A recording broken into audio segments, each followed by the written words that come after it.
Cet ancien boxeur qui avait frappé des gendarmes samedi dernier lors de la manifestation parisienne des Gilets jaunes doit comparaître ce soir au palais de justice de Paris.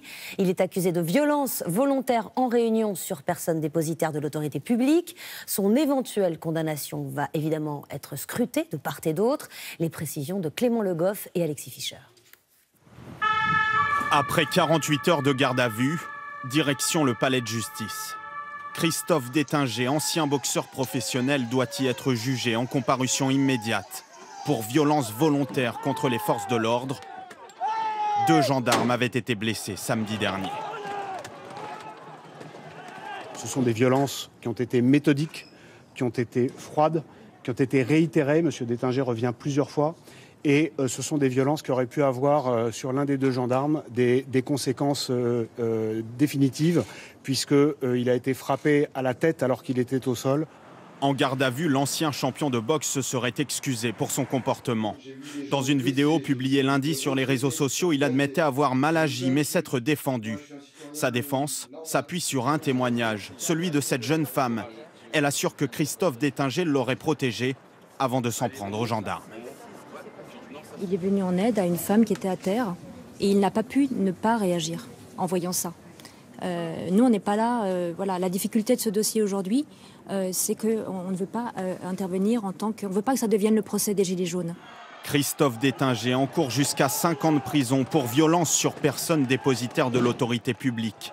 Sa défense devrait réclamer le renvoi de son procès. Le parquet peut demander son placement en détention dès ce soir. L'audience doit débuter dans quelques minutes. La plupart des personnes interpellées lors des manifestations des Gilets jaunes ont été jugées en comparution immédiate. Aujourd'hui avait lieu le premier procès de 6 personnes soupçonnées de violence. On retrouve Dominique Verdeillan au palais de justice de Paris. Dominique, ces suspects-là ont un profil bien spécifique. Ah oui, nous sommes très loin des profils que nous avions vus lors des précédents procès des Gilets jaunes. On est face à 6 jeunes qui visiblement se connaissent et qui assument leur appartenance à des groupuscules de la mouvance ultranationaliste. Chez l'un d'entre eux, on a retrouvé des dessins de croix gammées.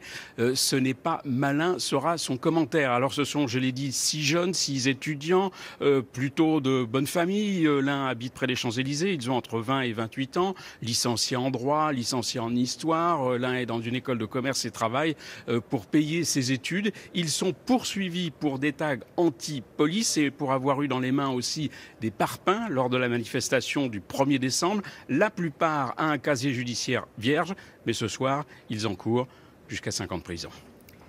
Merci Dominique. Alexandre Benalla a rendu ses passeports diplomatiques aujourd'hui. Son avocat les a transmis aux policiers qui enquêtent sur un éventuel abus de confiance. L'ancien conseiller d'Emmanuel Macron, qui travaille aujourd'hui dans le privé, avait affirmé en septembre devant la commission d'enquête du Sénat ne plus détenir ses passeports. L'Élysée explique pour sa part les avoir réclamés en vain. Benalla pourrait les avoir utilisés en décembre pour un voyage au Tchad. Ils sont parmi les premiers à sentir les effets du prélèvement à la source. Les retraités ont reçu